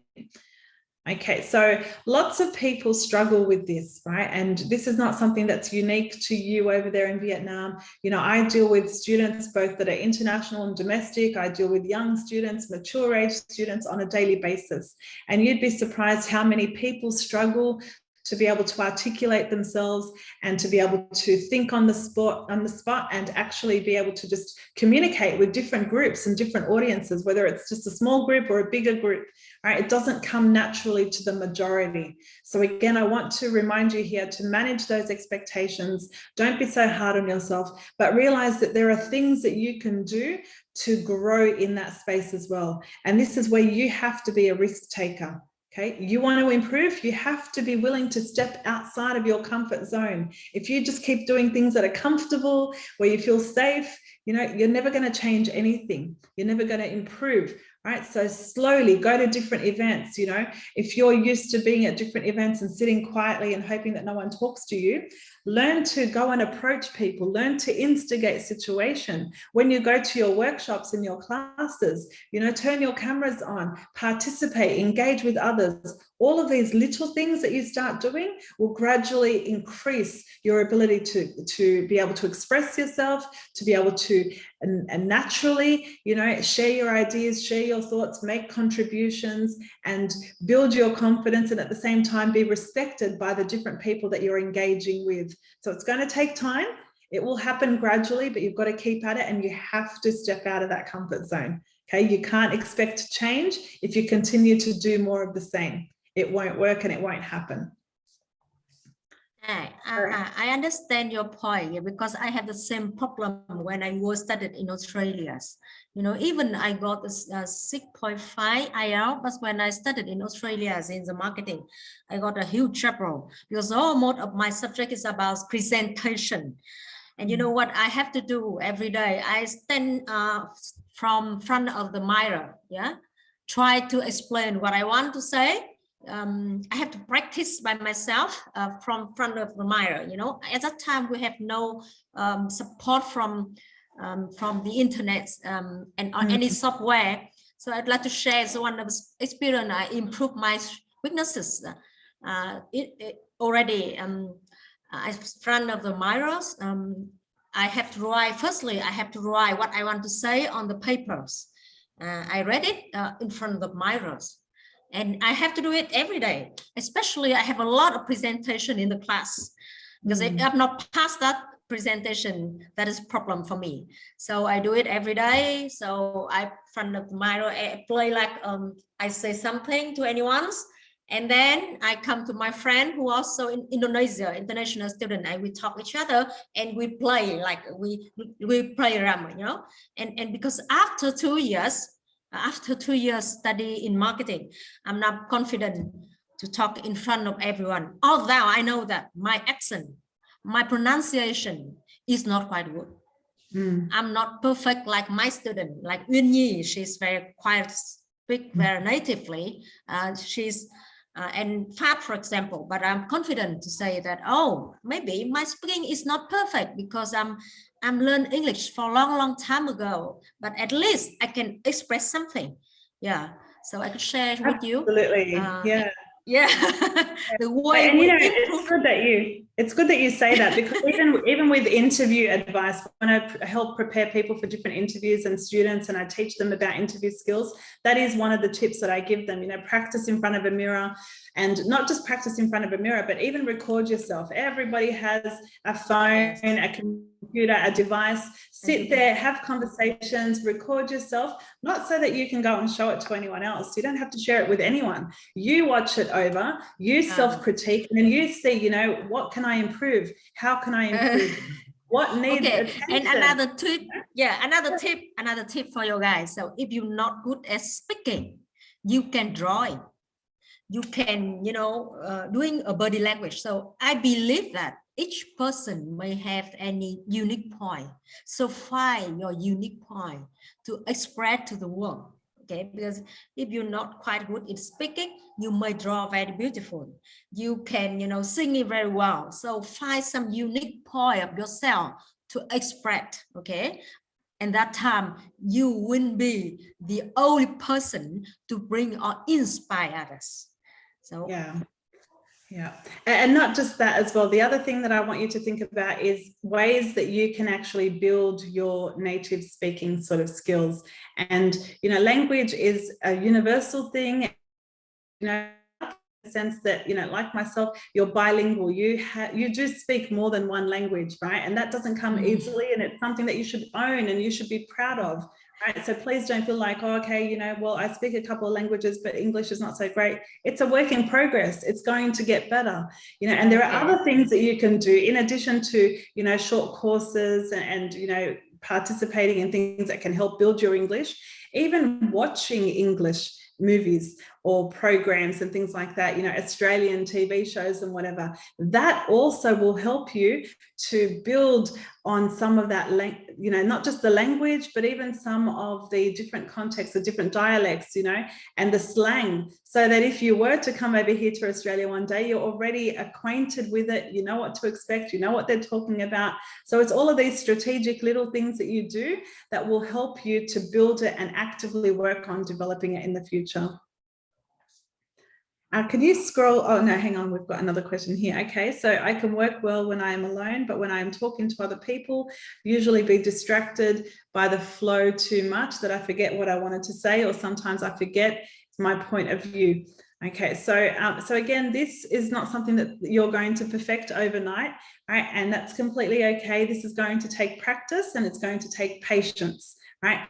And you are going to need to put yourself in lots of different situations where you are required to speak to other people and not just be on your own, okay? Because working independently is one thing, but we also need to be collaborative. We need to know how to work collectively with others in different group contexts. So put yourself in different group situations, you know, and find your voice, learn to have an opinion, learn to voice, you know, different concerns and make different contributions. And each and every time you do this, that will improve and that will grow as well. And that doesn't have to be like just in a workplace or you waiting until you get a job, but even in a social setting, you know, you could join a soccer team, you could join a debating team, you know, or an art group or something along those lines. And even in that context, learn to build your different teamwork skills as well as your communication skills, because that becomes transferable. Everything that you learn in that situation will benefit you in other situations, including work.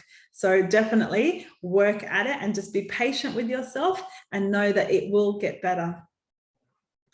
What do you make of letting distractions enter your focus zone? Since there are some welcoming distractions, like letting your children go to their workspace, they may need you to do something. Look, you know, distractions are just like some of those things that I spoke about earlier. You know, life doesn't always go according to plan. And this is where you have to, again, manage your expectations. You know, you have to be organized. You have to be prepared. You know, if you're going into a Zoom session, for example, it's for your studies or for an interview or whatever the context may be, you do everything that you can to try to make sure that it's a quiet setting, that there aren't going to be distractions. You've put your alerts or your notifications on mute. You've told children, friends, partners, whatever, and kept them all out of that space. But then if something goes wrong, this is part of our learning as well. It's about how you handle those situations, how you overcome them, how you find solutions. We've got to learn to be problem solvers, because things will always go out of whack. You know, nothing ever goes exactly according to plan, unfortunately, right? And if you manage that expectation and you realize that and you're acknowledging it and you're embracing it, then you'll get better and better at managing the different distractions that come along. And if you're getting distracted from a concentration perspective, then again, there's different things that you can do in that space as well. You know, start setting small achievable tasks where you are forcing yourself to focus on the task at hand and eliminating everything else from your mind. You know, there are games, there are apps, there are softwares, there's lots of different things that can train your brain to get better at doing this. But again, it's a gradual growth, right? No one's going to perfect any of these skills overnight just because they want them. It will come eventually, but you've got to be patient and you have to be persistent as well. What else have we got here? I see that there's students that attend right here. She wants to like get the direct interaction from you. So yes, could you please. Yeah. Okay, so Lê Phương Thảo, could you put your mic on and feel free to ask Ms. Iman right here. About the question that you've answered, that's my question. And there is some, like, I personally prioritize work, but also I really treasure the friendship and other welcoming distractions, just like family and friends. But sometimes, I think there are some situation that we can, like, you know, repose all of that distractions, because family and friends are important too. So, do you still, so like, if you are given some opportunities, like there are two options, you can repose those welcoming, the so-called welcoming distractions, or you can just keep continue focusing on your work. But like, there is some, how can I say, the urgency, there's some sort of the sense of urgency of the problem that your friends or your family need you is quite high. And like, how, like, what is your response? Like, like, how do you respond? Yeah, so that's a very good question. Thank you for asking.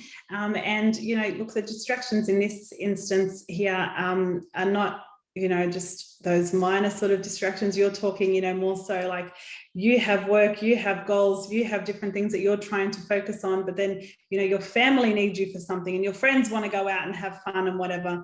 So there's different ways or different factors here at play. So what you need to be able to think about is, first and foremost, what's important to you. What do you want to spend your time and your energy prioritizing? Because life is about priorities, right? My friends are always going to want to go out, you know, family is always going to need me, you know, but then there's also things that I want to do. Okay, so if you don't know how to balance everybody else's needs and prioritize your needs, then you're always going to be spending your time putting everybody else first, and that's going to impact what you're able to accomplish. Right, so you've got it set. Okay, well, I want to be with my friends. There's a time for me to go out. That's important because my mental health, my social well-being is going to be important. So I have to set, maybe I'll set, you know, a couple of days on the weekend aside for a social life. And I tell my friends that that's the time that we can go and catch up and do things, right? And then I'll also set some time for family, and I'll let family know that, you know, on these days and whatever, then I won't think about work. I won't think about study. I'll just be present. I'll be physically and mentally present with with you, giving you time, giving you attention, and, you know, developing those sorts of situations. But then you have to also have communications with your friends, with your family and everyone else. Share your aspirations, share your dreams and your visions, and let them know what's important to you. You know, I'm studying this qualification. I want to pursue this goal. I want to be this, you know, at the end of my studies, and I need you guys to help me. Right? When I'm studying, I don't need extra distractions. Sometimes there'll be emergencies. You know, someone got sick, something happened to someone, there was an unexpected accident, whatever. Of course, in those circumstances, we drop everything and we support people as we need to. Okay, but those things don't happen often. That's just, you know, spontaneous things that happen in life. But you need to tell people about what you're working towards so that they can also support you and be part of your journey. Okay, you want to accomplish these amazing things, but you want to take your family and friends with you, and you want them to celebrate with you come graduation, or come when you get that amazing job and you get to be what you wanted to be. You know, you want them there with you and by your side. So managing your expectations, having those conversations, and then organizing your time and your life, you know, from the very beginning is going to help you manage that very, very well. Oh, may I share with you? So firstly, I do agree with Iman that you have to think about yourself, what you consider as the value, whether that is family relationship or your goal, your achievement in career, for example. The other thing I'd like to share is to negotiate with your family, your friend. Okay, I myself have to negotiate with my husband, because since last year I take a lot of work with the university, and I have stayed at home, and I teaching and working online. My husband over my head, and then he have to listen to my lecturing, and he also asked me to go to cooking, because we stay at home of COVID. We have prepare for breakfast, lunch, and dinner. So a lot of housework have to do. Okay, and my husband just feel tired, and he also have to listen to my lecturing and meeting all the day, because my family and in the house has only in one room. Then he feel bothered and tired, and he shows his feature face, and then I have to come up with him a solution and negotiate with him now how we can divide the housework, how we can organize our job, and maybe he have to prepare for me a corner which is covered by in a room without make noise with him, etc. So we can negotiate with friend, with family, with any other person, so we can harmonize, living in harmony. So firstly, we have to define which is more important or priority in your life. Second, we can negotiate, right? One of the very important skill in your life. Yeah, so negotiation is negotiate. Very important. Yeah, negotiation skills are always going to come in handy, and yes. Yeah. But and even compromise, would be compromise. Right. We all have to learn to compromise as well. Compromise, yes. For successful negotiation, we have to understand ourselves. We also understand our partners, what he wants and what he looking for. So where we can find in the middle, what is the solution which is harmonized for both sides, for example, or any alternative solution, etc. So firstly, the key point would be understand ourselves. If we understand ourselves, we can understand the others easy. Then we can go to negotiation. Okay. Excellent. So did anyone else want to just unmute and ask us a question? You can ask directly. That's completely okay. Thank you.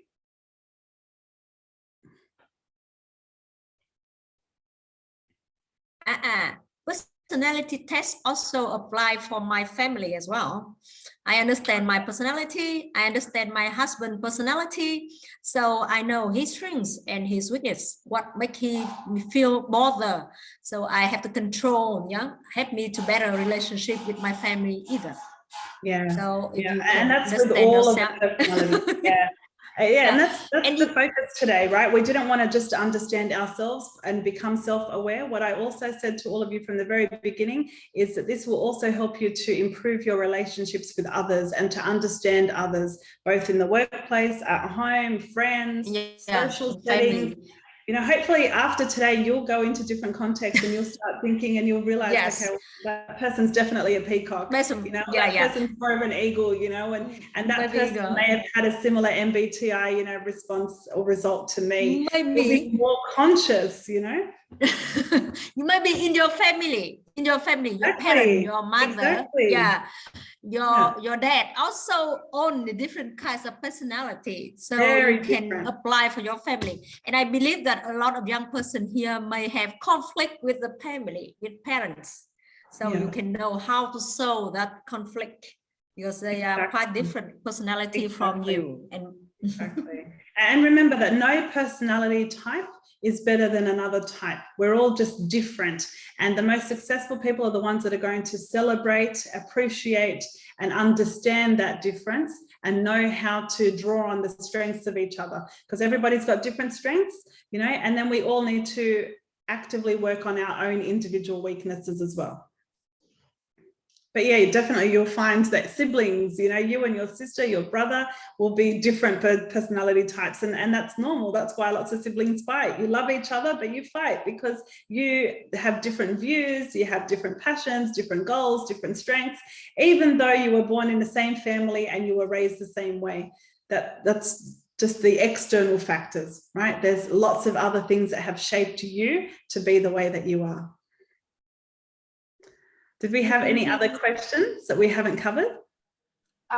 Yeah, so as we can see right here, we have 2 students that they raised our hand. Oh yeah, the hands, yeah, awesome. Yeah.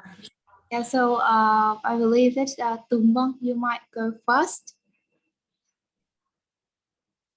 Okay, I just want to ask, like, I used to be an extrovert person, and I rarely become ambivert, but I have a time struggle with it. I try to healing myself because I wanted to come back as an extrovert. I can't believe myself became like indoor, like become like in-house person, and I wanted to try to like find myself back then, but now I am accepting that I am an ambivert. So I just want to ask you guys about this problem, because my friend never like suffered the problem the same.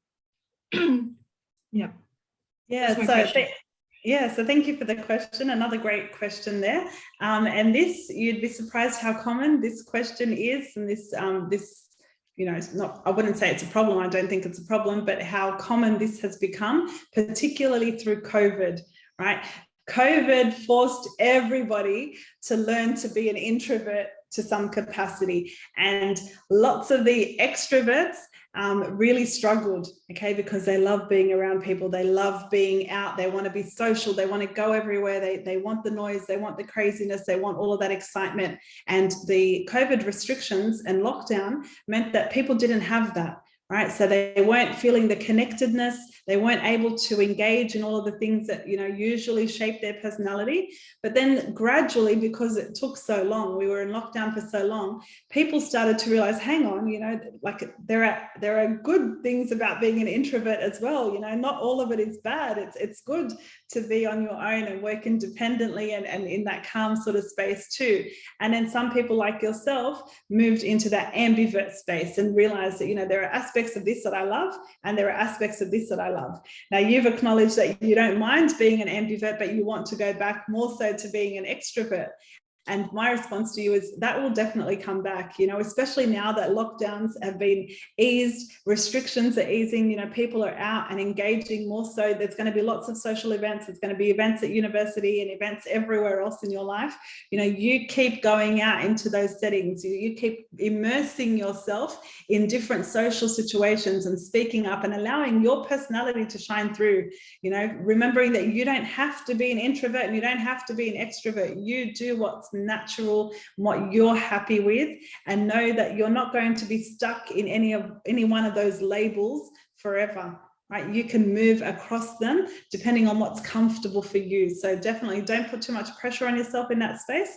Know that, you know, that comfort zone and what you used to identify with will definitely return, and that there's also nothing wrong with being an ambivert, right? Because different situations require you to be flexible. Oh, okay, thank you for your sharing. Okay, so I believe it's time for us to like close our workshop for today, and I believe there are plenty of questions from our beloved students. So I will send this all of your questions to Miss Iman, so she can give you the right directions for you for all of your concern. And okay, so that's it. I believe we have gone through an amazing time, and it's time for us to end the workshop. And I hope you guys have a blast today. And once again, thank you for your sharing, Miss Iman and Miss Jenna, and also Miss Thang and our team that has prepared this workshop and operated wonderfully. And don't forget, yeah, of course, and don't forget about the upcoming workshop, which is to understand the industry that Miss Iman has introduced to you before. So we're gonna open the registration form as the 26th on November. Yeah, which about a few days more. And okay, so once again, thank you all for attending, and I hope you're gonna have a wonderful evening. Yeah, thank you very much, everyone. And just before we all leave, I'd love for you guys, you know, if you did find this to be a benefit and the last one to be a benefit, spread the word, tell your friends, encourage your friends to come along, listen, learn, and apply the learning, because this is just going to allow everybody to improve, everybody to invest in themselves and work towards those amazing, you know, outcomes at the end of our individual career journeys as well. So please let us know, give us feedback, let us know what you enjoyed from the first 2 sessions. We always look at that and take that on board for the next sessions that will follow, but definitely look at referring others and encouraging others to come and attend live, because it's very different to watching a recording. We want you to be here. We want you to be able to engage in different activities and ask questions and things as well. So thank you very much, everyone. And once again, thank you for having me and spending the afternoon with me, or morning over there. Thank you very much. Thank you, Miss Iman.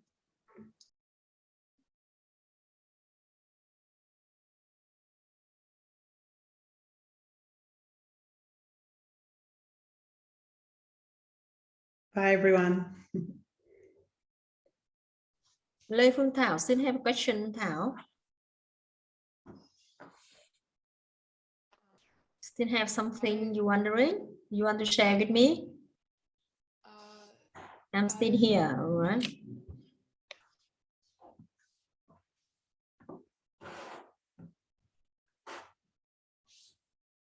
Okay, Thảo, you don't have to prepare too much. Unmute yourself, please. I have some question about the personality test, because you guys always say that our personality, our characteristics gonna change over time.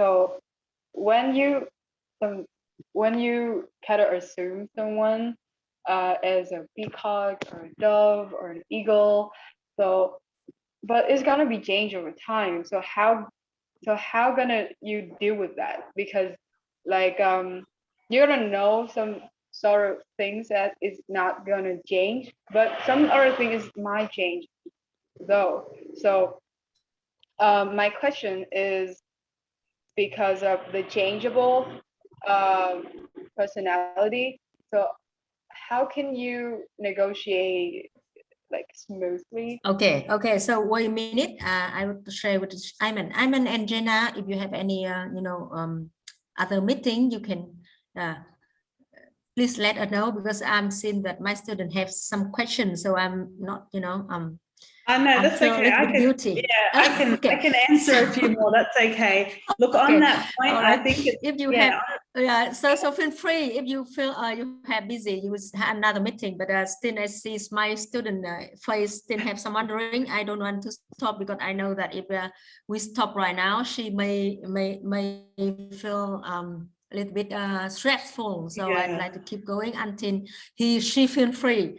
But Ayman and Jenna, I know you are very busy, so yeah, just feel free if you want to leave. Yeah, actually, it's the workshop. Yeah, not a problem. I'll answer that question. That's fine. So what I would do is not focus too much on the labels. See how I said to you before about the MBTI, you know, everyone got different results and whatever, you know, take the information that's there to help you understand yourself and be more self-aware and to realize some of your characteristics, but don't think that that defines you. Same sort of thing with the bird personality test. Don't think that, you know, because you've identified today with a dove, that you're always going to be a dove, or that someone is always going to be a particular type of bird, you know. So don't focus too much on the label.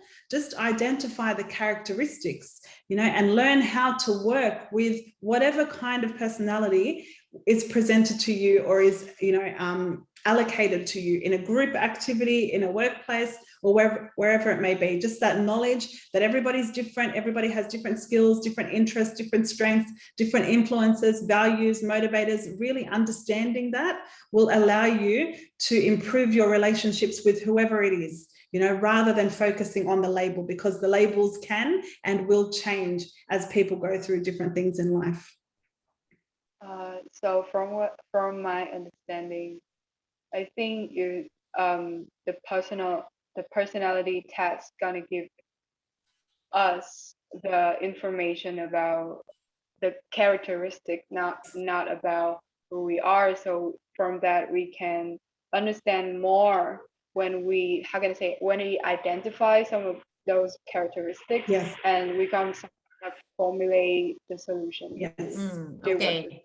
Okay. Something like you wear the as Ayman said, you have label, right? So if you sometimes you can wear the scarf, sometimes you not scarf. Sometimes I change my clothes. You can see my different face. So don't be attach yourself with or associate yourself in long time with one kind of a characteristic. It's changeable and it's flexible. For example, I myself, when I'm on the class, when I'm working my student, I will become eager because I have to, you know, control the class. I have to become a team leader. So I have play a role of eager. All right. But when I go home, I went home with my children, with my husband. So I become a dove.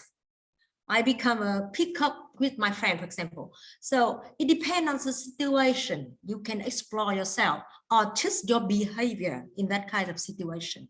And you have to be flexible and adjust your behavior if you want to better your relationship. All right.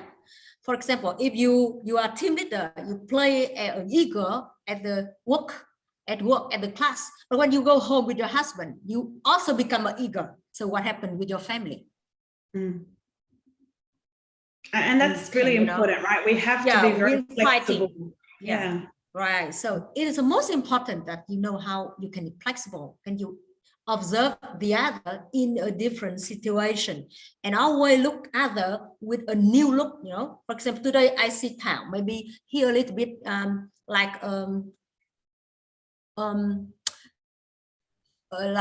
you are dove, for example, but next time I maybe see Lê Phương Thảo in another situation. She's on the class, she very active, she contribute a lot of idea. She now become a peacock, for example. In different situation, don't be, you know, associate your mind with one point. The personality test is not yourself, all right? It's just the way you express yourself in a situation, all right? So you can be just behavior, right? So there would be so much worry about that. Find a way to adapt. Yeah. Remember, with all of those different quizzes, you know, whether you're paying for them or doing them free, you know, you can do one today and get a result and do it an hour later and answer differently and get a different result, right? So that's why it's not so much about the result. It's about what you learn about yourself. That's the most important thing.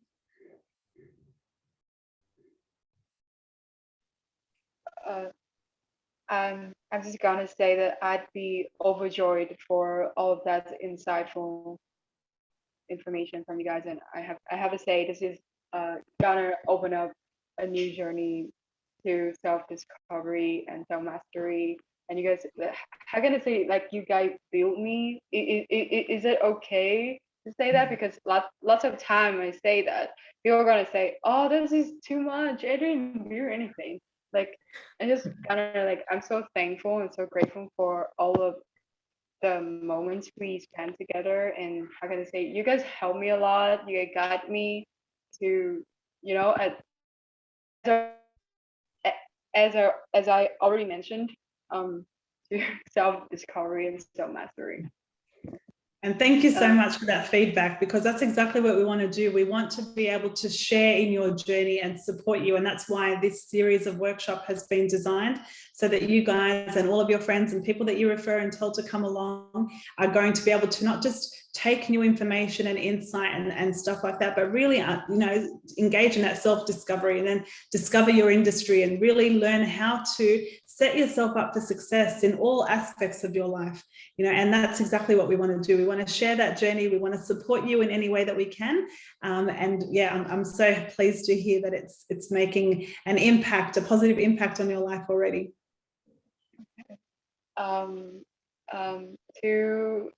Unfortunately, I have to leave because some sort of other things.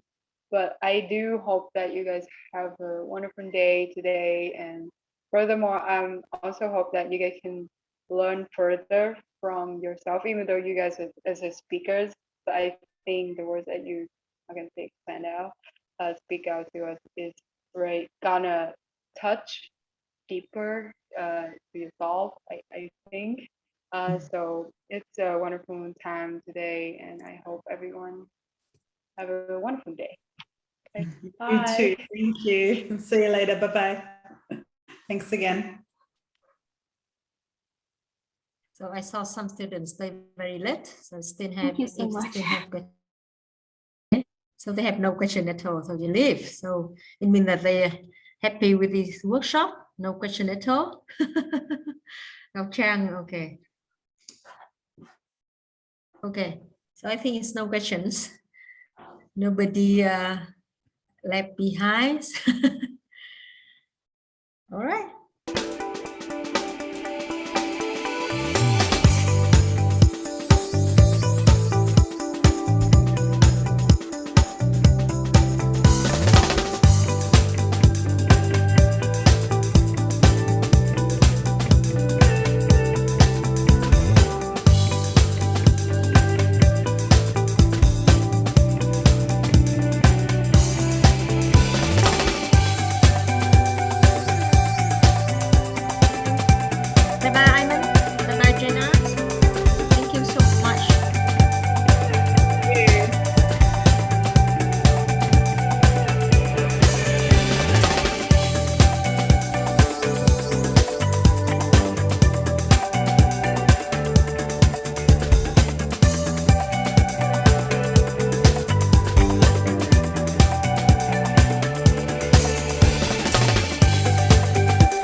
Thank you very much, Ivan, Nhi, and Jenna, and everyone in the team. And now we can discuss about the topic for the third workshop, which will is going to be organized on the 7th of December.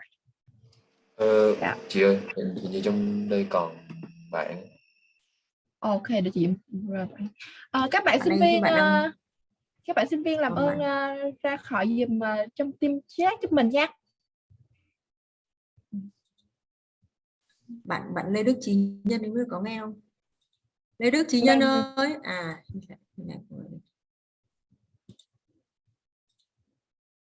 Ok. Yeah, now to only the team. So, guys, do you have any question for Iman? Thảo ơi, hỏi kìa em. Okay, can you spare like about 10 minutes so that I can ask some more questions about the knowing yourself industry? Yeah, just if you can make it a little bit quick, just because I'm expecting a builder to drop in. So yeah, maybe I might have another 5 minutes or so until he gets here. Okay, thank you so much. Okay, so about the topic of industry, okay, so we got your brief about the topic. However, we still a little bit like blur like about the content that we will deliver in the communication plan, as well as the content you are going to deliver in the session. So can you give us like maybe some of the bullet points that you are going to deliver in the workshop, in the next workshop, so that we can know what will be focused and what we will like trying to get the insights from our participants. Yeah, definitely. I can send that to you, not a problem.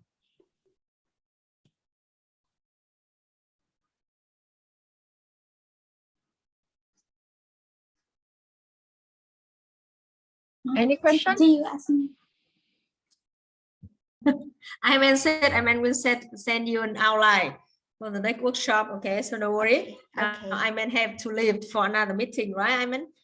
Yeah, I have to leave soon, but I will send you some more bullet points if you want some more information about the description for your socials and promotions.